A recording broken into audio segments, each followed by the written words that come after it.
The property appraiser handed me the folder across her desk, and I felt the weight of 320 pages of documentation settle into my hands. She was younger than my daughter, wearing a blazer that cost more than I used to spend on work boots in a year, and she had no idea who I was or what I was about to do. I opened to the first tab and saw the parcel number I had memorized weeks earlier. Everything matched. The nursing home where I had spent the last 4 months sitting in a room that smelled like industrial cleaner and reheated vegetables was built on land that, as of 9 this morning, belonged to me. The land search came back clean, she said, and the title company confirmed the corporate ownership structure. Evergreen Senior Living LLC is a subsidiary, but the parent company doesn't hold the real estate. They lease. I nodded. I already knew that. I had known it since the second week I was here, when I started asking questions that the staff thought were just the confused rambling of an old man who had nothing better to do. But I let her continue because I wanted to hear her say it. The lease expires in 18 months. After that, the property reverts to the landowner unless a new agreement is negotiated. That's you now. I closed the folder and looked at her. Thank you. She smiled the way people do when they think they have done something helpful, but cannot quite imagine the full picture. I stood, shook her hand, and walked out of her office into the kind of October afternoon that makes you remember why you stayed in this part of the country for 67 years. The air was cool and sharp, and the light came through the trees at an angle that turned everything gold. I had not felt air like this in months. My son had driven me here in July, and I had not left the building since.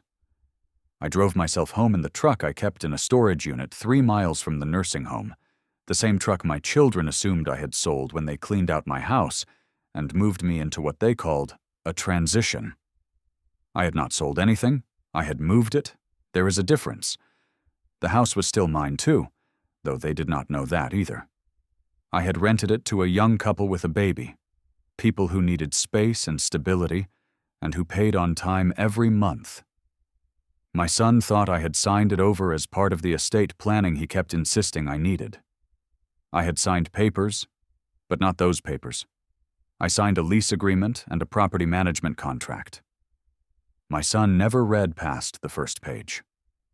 I unlocked the front door of the house I bought in 1978 and stood in the entryway. The couple had kept it clean. The floors were the same oak I had installed myself, and the kitchen still had the cabinets I built the winter my daughter was born. I did not go upstairs. I just stood there for a moment, feeling the structure around me, the bones of a place I understood because I had put them there with my own hands. Then I locked the door and drove back to the nursing home because I still had a room there and I still had work to do. I grew up in a time when you learned to build things because no one was going to build them for you. My father was a carpenter, and I started working with him the summer I turned 12. By the time I was 16, I could frame a house faster than most of the men on his crew. I went to college on a scholarship, studied engineering, and then came back and started a construction company with 2 partners and a loan that took us 8 years to pay off. We built houses, then small commercial projects, then larger ones. By the time I was 40, I understood soil reports and zoning codes and how to read a balance sheet in a way that told you what the numbers were really saying. My wife used to joke that I could look at a property and see 5 years into the future. She was right. But it was not magic. It was just paying attention. You learned to notice which neighborhoods were changing, which developers were serious, and which projects would collapse under their own financing before the foundation was poured. I sold my share of the company when I turned 60, after my partners retired, and I decided I had built enough. I thought I would spend the rest of my time fishing and reading and sitting on the porch with my wife. She died 2 years later. Stroke. Fast and clean, the way she would have wanted it. but it left me in a house that felt too big and too quiet. My son and daughter started calling more often after that. They wanted to know if I was eating, if I was taking my medications, if I had thought about what I wanted to do long term. I told them I was fine. I cooked my own meals, I kept the house in order, and I went to the hardware store on Tuesdays because it was less crowded. I did not need help. But they decided I did. It started with small things. My daughter mentioned that a friend of hers had a parent in a lovely facility. My son forwarded me an article about the benefits of senior communities. Then, one afternoon in July, they both showed up at my house with a woman in a pantsuit who introduced herself as a care coordinator. She asked me questions about my daily routine while my children sat on my couch and nodded like I was a child being evaluated for kindergarten. I answered her questions because I am polite and because I wanted to see where this was going. She asked if I had trouble with stairs. I did not. She asked if I ever forgot to take my medication. I did not forget. I just did not take all of it because half of what the doctor prescribed was unnecessary. She asked if I felt isolated. I told her I liked quiet.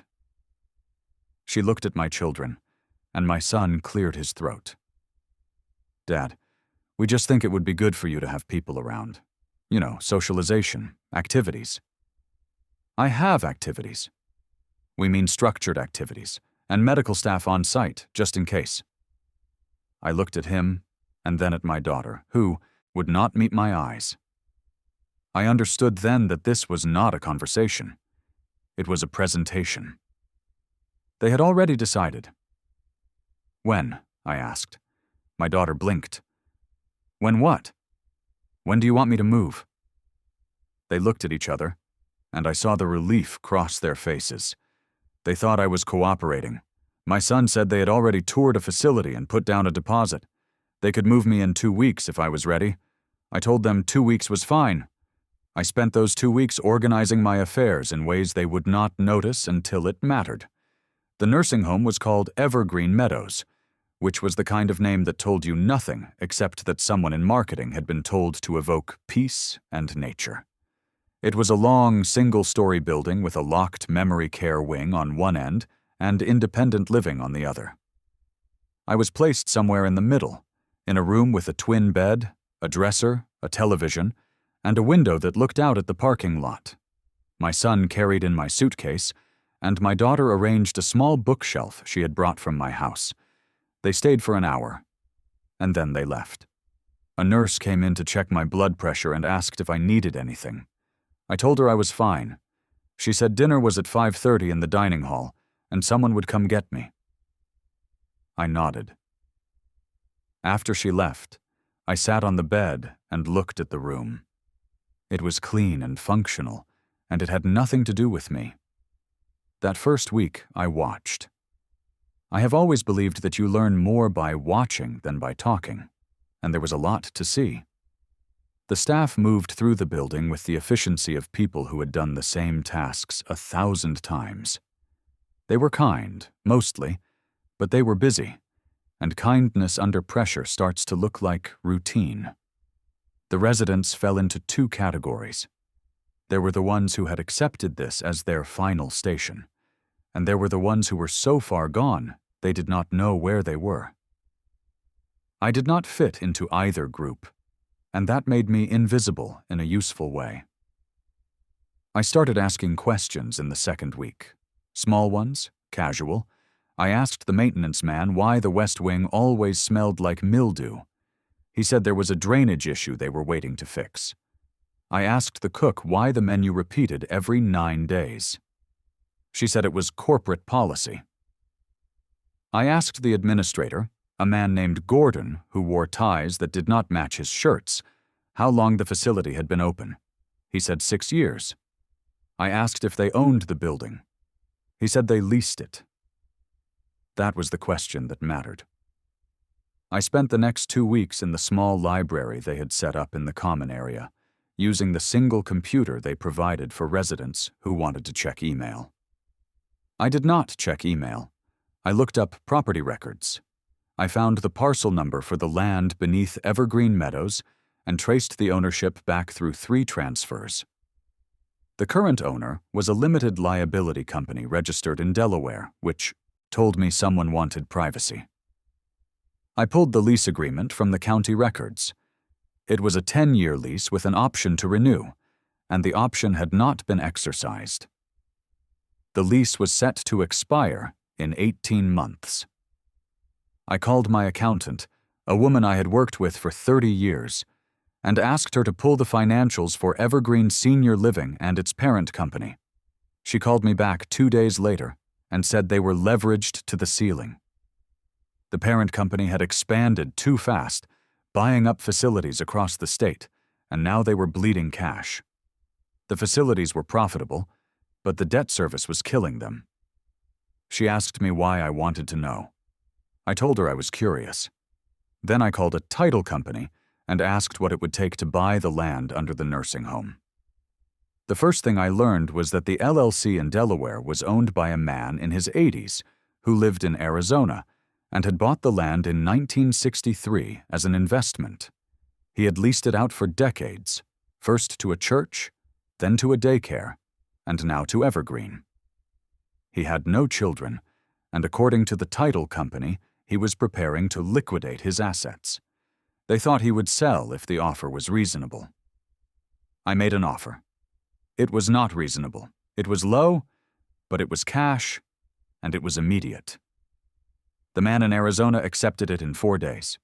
The closing took 6 weeks because I insisted on every inspection, every survey, and every piece of documentation that could possibly matter. I was not in a hurry. I was precise. My children called twice during that time. My son wanted to know if I was adjusting. My daughter wanted to know if I needed anything. I told them I was fine. I did not tell them I was buying the ground beneath the place they had put me. The day the sale closed, I walked into Gordon's office and asked if I could speak with him. He looked surprised, because residents did not usually ask to speak with him unless there was a complaint, and I had never complained about anything. He gestured to a chair, and I sat down. "I wanted to let you know that the ownership of the property has changed hands," I said. He frowned. "I'm sorry, what property?" "This one. The land under the building. It sold last week." His frown deepened. "We lease the land. That shouldn't affect our operations." "I know you lease it. I'm the one you'll be leasing it from now." He stared at me. I watched the information move through his face, from confusion to disbelief to something close to panic. He opened his mouth and then closed it. Then he said, "You bought the land?" "I did." "But you're a resident." "I am. I'm also your landlord." He leaned back in his chair, and I could see him trying to calculate what this meant. I let him think. After a moment, he said, "The lease doesn't expire for another 18 months." "I know. I read it." "So this doesn't change anything?" "Not yet." He looked at me the way you look at a puzzle you cannot solve. And then he said, "Why would you do this?" "Because I could." I stood up and walked out. I did not need to say anything else. The message was clear. I was not a man who could be forgotten. Word spread faster than I expected. By the next morning, 3 staff members had asked me if it was true. I told them it was. By afternoon, Gordon had called a meeting with the regional director, a woman named Patricia who arrived in a leased sedan and a suit that looked like it had been designed to communicate authority. She asked to meet with me in the conference room, and I agreed. She sat across from me with a leather portfolio and a pen that probably cost more than my first car. She was polite, but her politeness had an edge to it, the kind that comes from people who are used to managing problems. "Mr. Brennan," she said, "I understand you've purchased the land under this facility." "That's correct." "May I ask why?" "Investment." She smiled in a way that did not reach her eyes. "Of course. Well, I want to assure you that our lease is ironclad. We have 18 months remaining, and we intend to negotiate a renewal well before that time. I read the lease. You have an option to renew, but it requires mutual agreement, which I'm sure we'll reach. I nodded. Maybe. Her smile faded slightly. Mr. Brennan, I'm not sure what you're hoping to accomplish here, but I want to be clear. Evergreen Senior Living is a respected organization with a strong track record. We're not going anywhere. I didn't say you were. Then what do you want? I want you to know who you're dealing with. She looked at me for a long moment, and I could see her recalibrating. She was smart enough to know that this was not a conversation she was going to win. Not today. She closed her portfolio and stood. I'll be in touch. I'm sure you will. After she left, I went back to my room and sat by the window. I did not feel triumphant. I felt calm. For the first time since my children had walked into my house with their care coordinator, I felt like I was standing on solid ground. My son called that evening.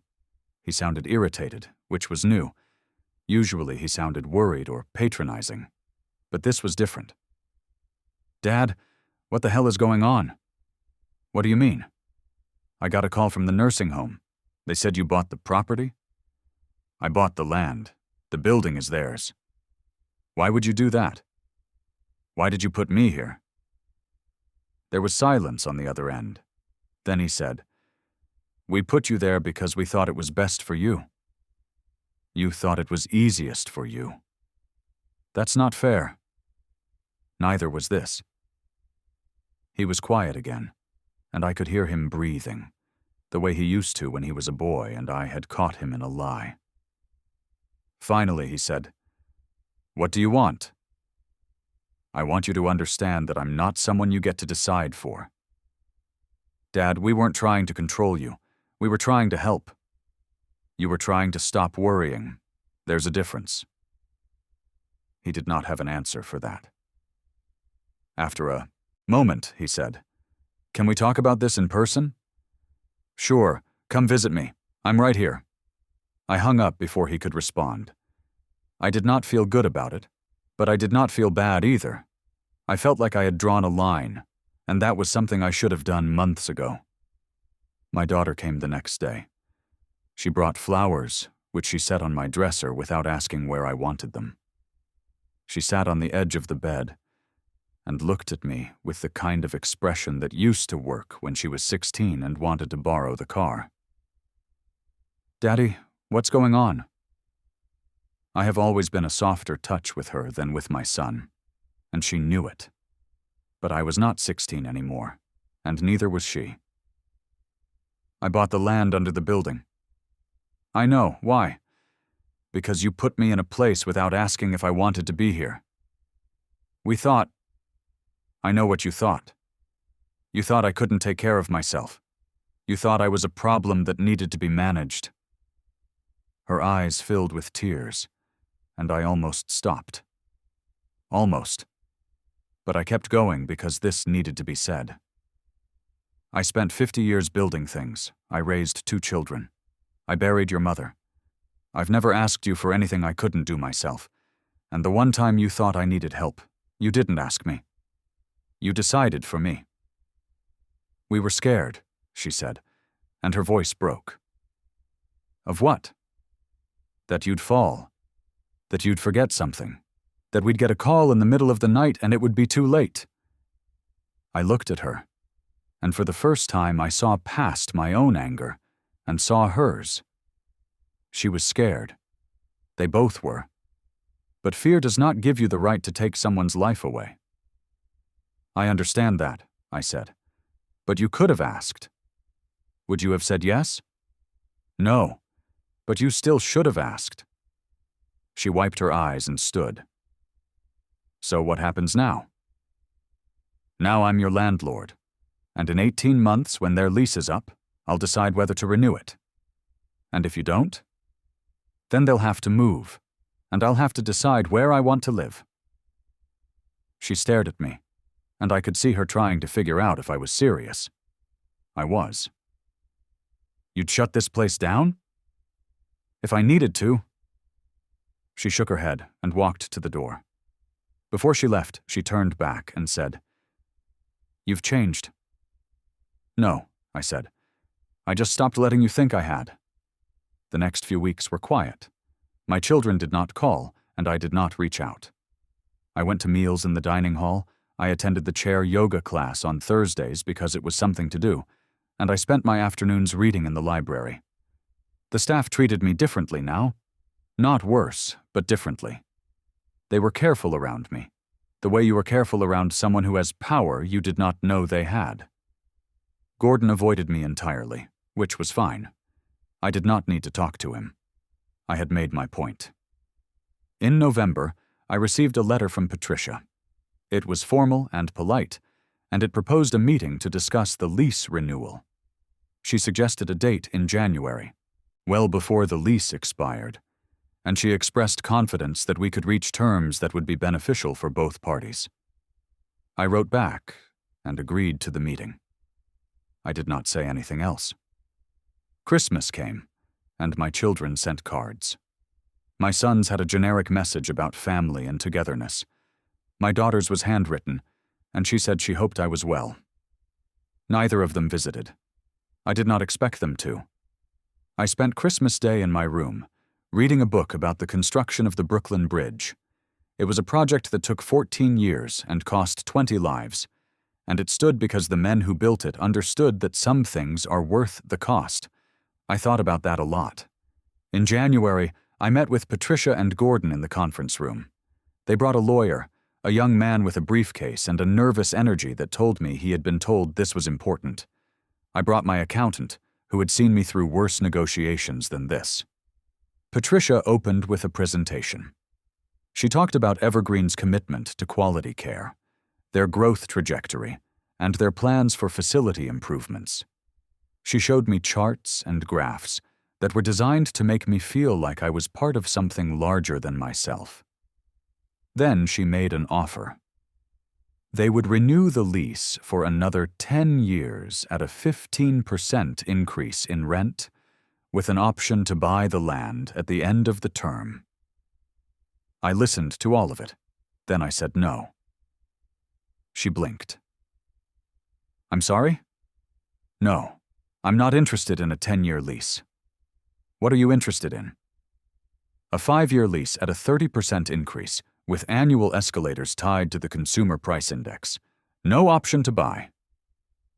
Gordon looked like he had been hit in the chest.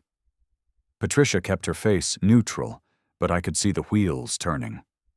The lawyer opened his briefcase and pulled out a calculator. "That's not a reasonable offer," Patricia said. "It's the only offer. We can't agree to those terms. Then you'll need to find another location." She stared at me, and I stared back. My accountant did not say anything, because she did not need to. The numbers were the numbers. "We'll need to consult with our board," Patricia said. "Take your time. You have 6 months." They left without saying anything else. My accountant leaned back in her chair and smiled. "You know they'll come back." "I know. What are you going to do if they don't?" "Find someone who will." She laughed. "You're meaner than I thought." "I'm not mean, I'm fair." They came back in March. Patricia returned without the lawyer, and this time she sat across from me with a different kind of look on her face. It was not friendly, but it was not hostile either. It was the look of someone who has accepted that they are not going to get what they want. "We'll agree to a 5-year lease at 25% with escalators. No option to buy. 30%. 27. I thought about it. 27% was more than fair, and it would give me enough income to cover the property taxes and maintenance with room to spare. But more than that, it would establish that I wasn't someone they could move around. 27 with a clause that requires you to consult with me on any major facility changes. She hesitated. What kind of changes? Anything that affects the residents. Menu changes, staffing changes, policy changes. That's not standard. It is now. She looked at Gordon, who had not said a word during the entire meeting. He shrugged, and she turned back to me. Fine. We signed the papers that afternoon. I did not feel victorious. I felt tired. But I also felt something I had not felt in months. I felt like I had a say in my own life. My son called the next week. He did not sound irritated anymore. He sounded defeated. Dad, can we talk? We're talking now. I mean in person. You know where I am. He came the following Saturday. He looked older than I remembered, and I realized that he had probably been carrying more weight than I gave him credit for. He sat in the chair by my bed, and for a while neither of us said anything. I'm sorry, he said finally. For what? For not asking. For assuming. For treating you like you couldn't decide for yourself. I nodded. Thank you. I don't know how to fix this. You don't fix it. You just do better. He looked at me, and I saw the boy I used to take fishing on Saturday mornings, the one who always wanted to stay out just a little longer. I don't know how to do better. You ask, you listen. You stop assuming you know what's best for me just because I'm older. Okay. We sat there for a while longer, and then he said, Are you going to stay here? I don't know. Maybe, maybe not. But if I leave, it'll be because I decided to, not because someone decided for me. He nodded. I can live with that. Good. My daughter came the next day. She did not bring flowers this time. She sat down and said, I talked to Brian. I figured. He said you two talked. We did. She folded her hands in her lap, and I could see she was choosing her words carefully. I'm sorry too. I know. I was scared, Dad. I didn't know what else to do. You could have asked me what I wanted. I know, I should have. She looked out the window, and for a moment I saw her mother in the angle of her face. It was the kind of thing that used to catch me off guard, but now it just made me feel grateful that some part of her was still here. Can I ask you something? She said. Sure. Are you happy here? I thought about it. I'm not unhappy. That's not the same thing. No, it's not. So what are you going to do? I don't know yet, but I'll figure it out. She smiled, and this time it reached her eyes. You always do. Spring came, and with it the kind of light that makes you believe things can change.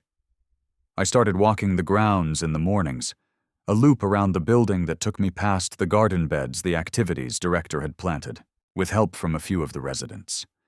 I did not help with the planting, but I watched, and I thought about soil and roots and the things that grow when you give them the right conditions. Gordon stopped avoiding me. He even asked my opinion once on whether they should repave the parking lot or wait another year. I told him to wait. The asphalt was holding, and there were better uses for the money. He thanked me, and I could see he meant it. The staff started asking me questions, too. Small things, like whether I thought the new menu was an improvement or if the television in the common area should be replaced. I answered when I had an opinion, and I stayed quiet when I did not. I was not trying to run the place, I just wanted them to remember I was here. In June, I got a call from the young couple renting my house. They wanted to know if I would consider selling it to them. They had saved enough for a down payment, and they loved the house. They loved the floors and the cabinets and the fact that it had been built by someone who cared about the details. I told them I would think about it. I did think about it. I thought about it for 2 weeks, and then I called them back and said yes. We agreed on a price that was fair, and I told them I would carry the note if they wanted to avoid the bank. They did. We closed in August, and I signed the deed over to them in the same kitchen where I had fed my children breakfast for 18 years. After the closing, I drove back to Evergreen Meadows and sat in my room. I had sold the house, but I still had the land under the nursing home, and I still had the money from the construction company, and I still had a choice about what came next. I thought about my wife, and about the life we had built together. I thought about my children, and the fact that they were trying, even if they did not always get it right. And I thought about the man I had been before all of this, the one who built things because he could, and because it mattered. I decided I did not want to stay at Evergreen Meadows. Not because it was a bad place, but because it was not my place. I wanted something smaller, something I could shape. I started looking at properties, small houses on quiet streets where I could live on my own terms. I found one in October, a 2-bedroom bungalow with good bones and a yard that needed work. I bought it with cash, and I moved in on a Saturday in November with the help of a moving company and my accountant, who showed up with coffee and told me I was the most stubborn man she had ever met. I did not disagree. Before I left Evergreen Meadows, I met with Patricia one last time. I told her I was moving out, and that I wanted to transfer the land to a trust that would continue to lease it to them under the same terms. The trust would be managed by my accountant, and any decisions about the property would require her approval. Patricia looked relieved, and I realized she had been worried I would sell it to someone who would make her life difficult. I was not interested in making her life difficult. I was interested in making sure no one could do to someone else what had been done to me. I have been in the bungalow for 6 months now. I fixed the porch, replaced the back door, and planted a small garden in the yard. My children visit, not often, but more than they used to. My son brings his kids, and they run around the yard while he and I sit on the porch and talk about things that do not matter. My daughter calls on Sundays, and we talk about her work and her life and the things she is learning about herself. We do not talk about the nursing home unless they bring it up, and they do not bring it up often. I think they understand now that I was not trying to punish them. I was trying to teach them something about respect and about the difference between helping someone and deciding for them. I do not regret buying the land. I do not regret any of it. I did what I needed to do to remind myself and them that I am still here, that I am still capable, that I am still the man who built a life with his own hands, and who will decide how it ends. Some people would say I was vindictive, some would say I was petty, but I do not think in those terms. I think in terms of foundations and structures, and the things that hold when everything else falls apart. I think in terms of what you build and what you leave behind. And what I leave behind is this: a reminder that age doesn't mean helplessness, and that underestimating someone because they are older is a mistake you only make once. I sit on my porch in the evenings now, and I watch the light change over the yard. I think about my wife, and I think about the years we had together, and I think about the fact that I am still here, still standing, still building. Not houses anymore, but something else. Boundaries, maybe. Or just a life that is mine. The land under Evergreen Meadows will lease for another 4 years, and then the trust will decide what comes next. Maybe they will renew. Maybe they will not. It does not matter to me anymore. What matters is that I made a choice, and I acted on it, and I proved to myself and to my children that I am not someone who can be set aside. I am not angry anymore. I am not hurt. I am just here in a house I chose, living a life I designed. And that, more than anything, is what I wanted. The sun is setting now, and the light is turning everything the color of honey. I will sit here a while longer, and then I will go inside and make dinner. Something simple, something I like, and tomorrow I will wake up and decide what comes next, because that is what I do. I build, I decide, I remain. And that is enough.